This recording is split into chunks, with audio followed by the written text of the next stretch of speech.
Okay, here's my audience.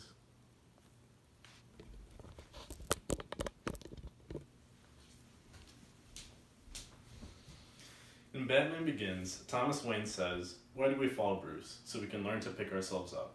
And so he's talking to his son Bruce Wayne, who later becomes Batman, not only in Batman Begins, but he has many origin stories throughout his comic book runs. And this idea, this line, is a central theme throughout Batman's history. And it's one of his ideas, is that when he falls, he picks himself back up. And so, you pretty much have to go pretty far to find somebody who hasn't heard of Batman. Almost everyone has heard of him, and if you haven't heard of him, you might be living under a rock. He's pretty personal to me and my father, who actually showed me Batman first when I was little, and actually showed me the 1960s TV show, which would play reruns on Saturday mornings. His rich history makes him one of the most recognizable characters in modern times. He gave rise in the mid-20th century and grew to fame throughout the 20th century and into the 21st century, where he still has movies coming out and comic book runs and video games and all that. And so his origins actually started as a comic book, like many superheroes do. So his comic beginnings gave rise to other presence in media, such as TV shows, video games, and movies. He was created in 1939 by writer Bill Finger and illustrator Bob Kane. And that's the cover to the very first comic that he was in. It's Detective Comics number 27, and he went on to have his own comic book line. Some things from these early days of the comics in the 1930s and 40s still carried on into modern times, such as his utility belt and the gadgets that came with it, side characters such as Commissioner Gordon and his sidekick Robin, and major villains such as the Joker. They all pretty much remain the same. So other comic book runs that also happened was The Killing Joke in 1988. And so this one was made by Alan Moore, and it was kind of like a darker, grittier tone to Batman, along with some other comic book runs at the time, but we'll get to that in a bit. So created by Alan Moore, this is actually just an origin story to Joker, Batman's famous arch nemesis. And then it turns out that this origin story, it was actually just made up by the Joker. So that's why it wasn't actually an origin story, which people found controversial at the time. Was that the main gag with Joker is that he didn't have a real name, he didn't have a real origin. So this comic book was actually pretty controversial, but also widely acclaimed by many people. Another comic book run was Batman: The Dark Knight Returns. That one was in 1986, and it was a version of Batman that was much older and retired from crime fighting, but had to return to crime fighting for reasons throughout the comic book. And so some of these stories, like The Killing Joke and Dark Knight Returns, were actually adapted into the big screen, and some pretty recently. So some movies that Batman was in. Pictured here are The Dark Knight, and this is Batman v Superman, one of the most recent ones.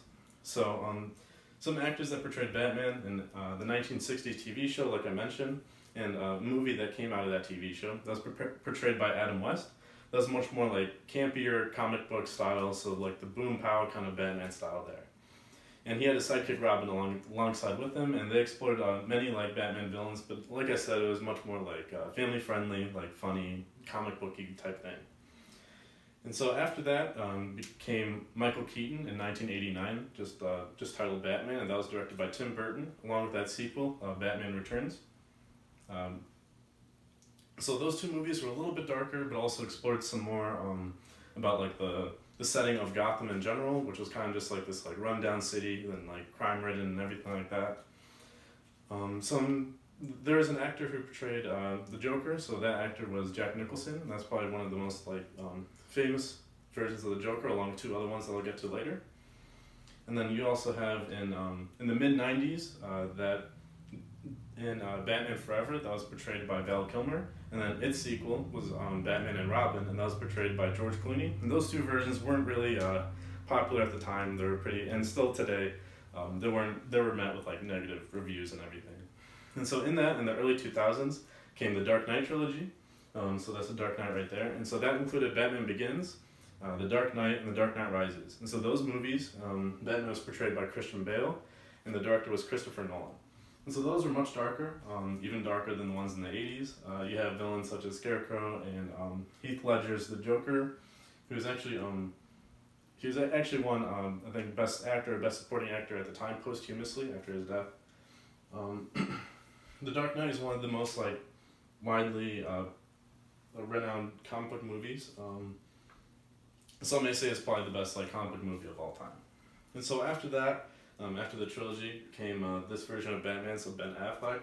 It also came with mixed reviews. So he first rose in Batman v Superman, which is this movie right here, and also in Justice League, both the Joss Whedon directed and Zack Snyder directed Justice League movies, which is the same, just different cuts. And so after Ben Affleck, actually in 2022, there's going to be the Robert Pattinson version. So that'll be like a younger version of Batman who, and that movie, I believe, explores like many different villains of Batman's like Rogue Gallery. And then also in TV shows, so they're not pictured here, we have TV shows like Batman the Animated Series, Batman Brave and the Bold, and Batman Beyond. And one of the most popular voice actors in that one is Kevin Conroy, who voiced Batman and also voiced Batman in other video games that we'll get to later. Alright, so here are the video games. So video games are pretty good because they can like give immersion into the experience of Batman. Not only like a linear story, but there's also like a story like where you by Telltale Games, where you pretty much choose the path of like what your version of Batman will take. So some of the most popular video games is the Arkham series. So that consists of Batman Arkham Asylum, Arkham City, Arkham Origins, and Arkham Knight. And there are future games to be released soon that will also take place in the same like universe. That's also voiced by Kevin Conroy, who voices Batman in those series. And then you also get Batman the Telltale series, which is a different voice actor, but this is the series, the video games that where you get to choose what path Batman goes down. And then another type of game is the Injustice games, which is kind of like a knockoff out of, they're by the same developers of like Mortal Kombat, so just the fighter style games. And so those also have like a linear storyline, but also just mainly the fighter games. And so there's two of those games where Batman is also experienced heavily. Alright, so in conclusion, so that's just some of the rich history and variance that makes Batman one of the most recognizable and creative characters, not only in comics, but also in like modern literature. So if you get around to watching the new Batman movie with Robert Pattinson in 2022, when theaters start opening up, just remember how many adaptations and creative freedom went into shaping the character into how he is today. Alright, and there's my audience again.